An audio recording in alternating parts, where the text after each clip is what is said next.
मतलब जो शराब के ज़्यादा लती हैं उनकी शराब छुड़ाने के लिए काफ़ी प्रयासरत रहते हैं। लगभग 3 से 4 वर्ष हो गया है इनको इस कार्य में इस प्रयास को करते हुए, और काफ़ी लोगों का इनका मानना है, इनका कहना है, दावा है कि मैं करीबन जो है 1000-1500 लोगों को देख चुका हूँ और ज़्यादा से ज़्यादा लोगों की शराब छुड़ा चुका हूँ।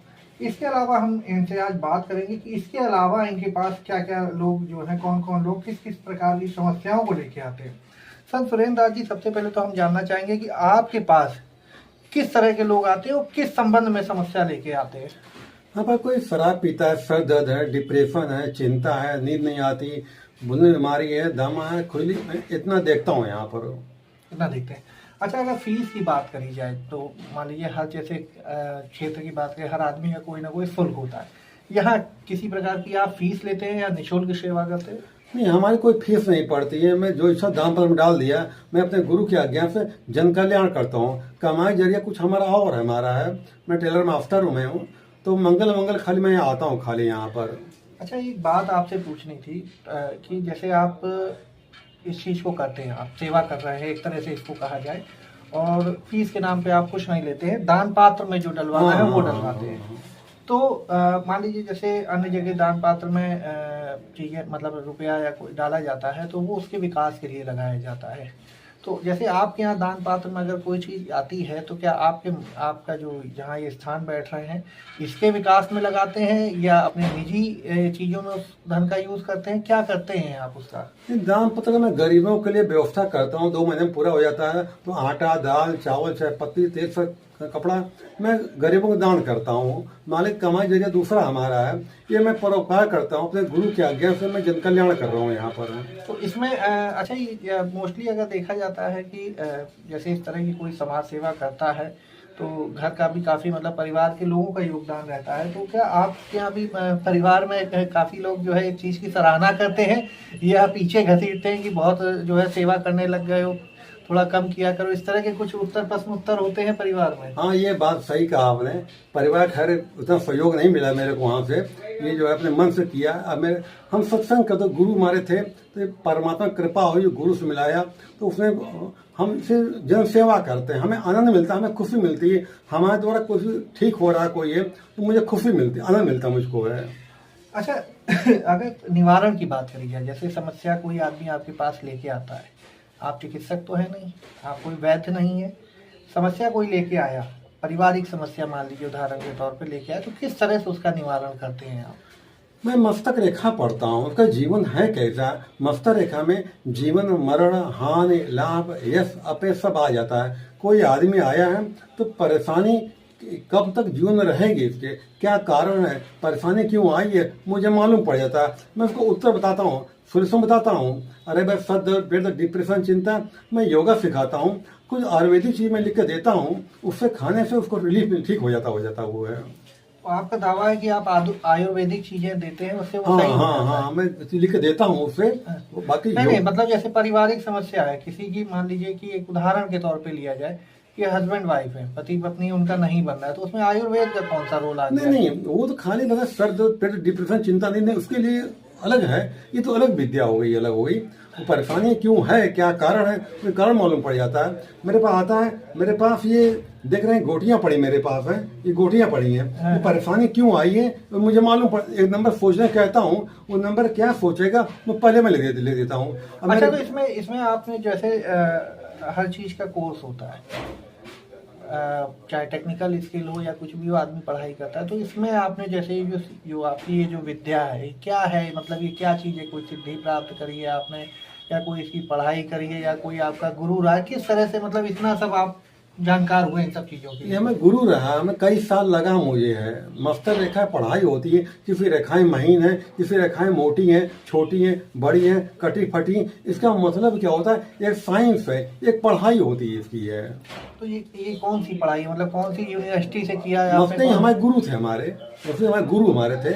अच्छा, मतलब ये कोर्स किसी कॉलेज वगैरह में नहीं होता है, ये आपने अपने गुरु से शिक्षा ली? हाँ। अच्छा, पहले आप पिपौरी में बैठते थे और पिपौरी से अचानक आप शास्त्री नगर में अचानक हो गए, तो करीबन मेरे ख्याल से यहाँ से 10-12 किलोमीटर की दूरी होगी, तो वहां से यहाँ कैसे आना हुआ? ये हमारे गुरु की आज्ञा ही थी कि 5 साल मैं यहाँ बैठूंगा, हमारे गुरु की आज्ञा से मैंने किया, मैंने ये।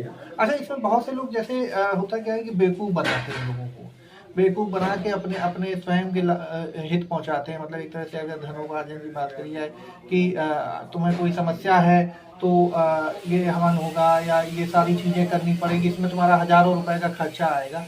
आप क्या करते हैं? मतलब आप भी एक लंबी लिस्ट बना के दे देते हैं कि नहीं, इसमें आपको जो है देसी घी ला के देना है, मिठाई ला के देनी हो, इतना पैसा कैश लगेगा, कुछ इस तरह का कुछ करते हैं या क्या करते हैं आप? आपने बिल्कुल सही कहा।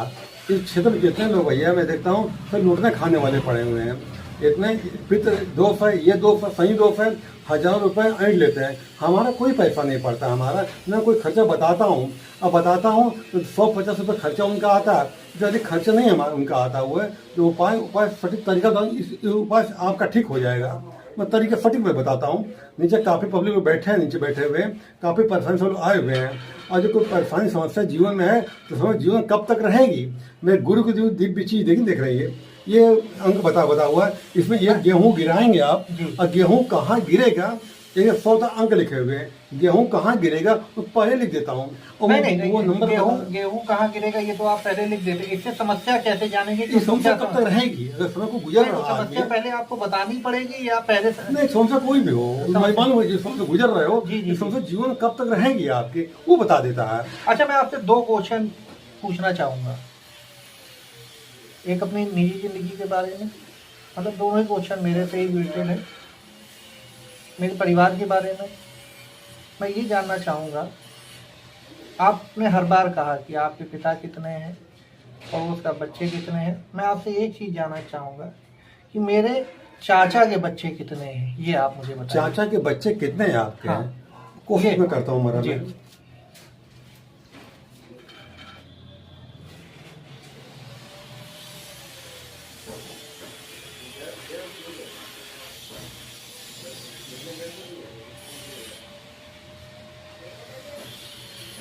कोशिश किया मैंने। बच्चे कितने चले गए आपने? 4। एक बात हमको नहीं मालूम थी, बच्चे 4 हैं। ध्यान देखिए। संत सुरेंद्र दास जी से हमारा क्वेश्चन था कि संत सुरेंद्र दास जी, आपको बता दें, संत सुरेंद्र दास हमेशा जो है ये कहते थे कि आपके आप कितने भाई बहन हैं, आपके पड़ोस में बच्चे कितने। आज कुछ सवाल हट के था कि मेरे चाचा के बच्चे कितने हैं, तो ये मुझे पता है कि दूसरा प्रयोग बताता हूँ। एक गेहूँ आप हाथ में लीजिए अपने, एक गेहूँ पकड़िए। एक ये दूसरा प्रयोग है, ये गेहूं है और ये गेहूं आपको यहाँ पे गिराना आपको है। रुके, गिराना मत, पर मैं लिखता हूँ गेहूं गिरे का। एक 100 के नंबर लिखे हुए हैं, लेकिन किस गेहूं गिराएंगे, गेहूं किस नंबर पर जाकर रुकेगा वो मैं लिखने की कोशिश कर रहा हूँ। वो जहाँ रुकेगा वो अच्छे चमकने लगता है, मुझे मालूम पड़ जाता है कि गेहूं गिराओगे, गेहूं किस अंक पे जाकर रुकेगा। ये मैं कोशिश में करता हूँ। एक नया प्रयोग है ये हर बार कहना नहीं चाहिए, कुछ अपने आप को एक तरह से कहा जाए कि अपग्रेड करते रहते हैं, नई चीजें लाते हैं, बताते हैं। पिछली बार नंबर को लेके था, इस बार इनका कहना है कि चार्ट पेपर है। मैं कहूँगा एक बार चार्ट दिखा दें। ये चार्ट पेपर है जिसमें 1 से लेके 100 तक के अंक लिखे हुए हैं और इनका कहना ये है कि एक गेहूं इन्होंने दिया है, क्या जिस पे आप डालोगे मैं पहले लिख दूंगा ये किस पे गिरने वाला है। मैं लिख चुका हूँ, आप गेहूं गिरा दीजिए धीरे से। नंबर ध्यान दीजिए, क्या नंबर क्या है आपका? नंबर 25। नंबर 25 गिरेगा आपका। ये एक नया प्रयोग था जो संत सुरेंद्र दास जी ने किया। हर बार नंबर को लेके करते थे, इस बार भी कुछ ऐसा ही था, लेकिन इस बार इन्होंने कार्ड पेपर पे 1 से लेके 45 तक नंबर लिखे हुए हैं और फिर उसके बाद फिर 45 लिखे। कुल मिला के 45, 90 और 10 100 अंक थे। 100 अंक में इन्होंने पहले एक मुझे गेहूं का दाना दिया, जिसके बाद इन्होंने बताया कि ये किस अंक पे गिरेगा ये मैं आपको पहले बता दूंगा। हालांकि आपने देखा होगा कि मैंने गेहूं का दाना जब डाला तो वो 25 नंबर पे गिरा और इन्होंने पहले ही लिख दिया था कि ये 25 नंबर पे ही गिरेगा। अच्छा, इसके बाद मैं आपसे जानना चाहूँगा कि जैसे हम बात करें शराब की, आप मोस्टली शराब पे इतना फोकस क्यों कर रहे हैं? मतलब लोगों की शराब क्यों छुड़ाना चाह रहे हैं? शराब बिक रही है। लॉकडाउन की बात करी जाए, अगर लॉकडाउन लगा था तो उसके बाद अगर शायद खुला था तो सबसे पहले शराब की दुकानों पे ही भीड़ इतनी लंबी लगी थी, तो पी रहा है आदमी बड़े शौक से, और आप ऐसा क्या है कि जो उसको छुड़ाना चाह रहे हैं? शराब से हमारा समाज बहुत दूषित हो रहा है।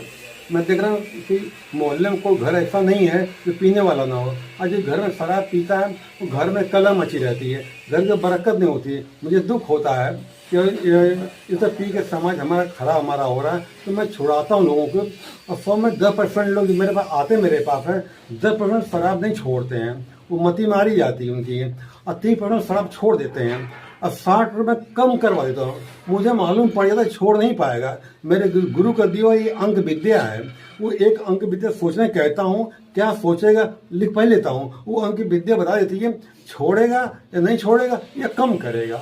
मुझे मालूम पड़ जाता तो मैं कम करवा देता हूँ। अच्छा सुरेंद्र दास जी, जैसे आपसे कोई संपर्क करना चाहे, वैसे तो ज़्यादातर लोग अब आपका पता जान ही गए हैं, अब क्योंकि मैं आपसे बात कर रहा हूँ, अगर कोई आपसे संपर्क करना चाहे तो आप अपना स्थान और कॉन्टैक्ट नंबर और दिन अगर बता देंगे तो अच्छा रहेगा। देखिए, हमारा कानपुर में शास्त्री नगर पड़ता है, काली मठिया के पास ज्ञानी केतन स्कूल पड़ता है। मैं मंगलवार को 10 से 6 बैठता हूँ। हमारा मोबाइल नंबर है 98 39 23 86 63 है। मैं सिर्फ मंगलवार को ही मिलता हूँ यहाँ पर। हमारे संग मौजूद थे संत सुरेंद्र दास, जो कि विगत 3 से 4 वर्षों से इससे पहले ये पिपौरी गांव में बैठे थे, जो भी कानपुर नगर में ही लगता है, और अभी हाल फिलहाल 6 महीने से ये शास्त्री नगर में बैठ रहे हैं। इनका लगातार जो है इतने सालों से प्रयास रहा है। पहले भी तो ये प्रयास करते हैं, जो शराब की लती हैं उनकी शराब छुड़ाने के लिए इनका अहम योग रहता है, और ये कोशिश करते हैं कि इस तरह की जो है ये जो लत है छूट जाए, जिससे कि लोगों के घर बर्बाद ना हो। इनका कहना भी सही है कि शराब जो है ज़्यादातर चीज़ों में अपना हावी होने के बाद उसको पता ही नहीं चलता है कि हम क्या कर रहे हैं क्या नहीं कर रहे हैं। और इन्होंने अपने बैठने का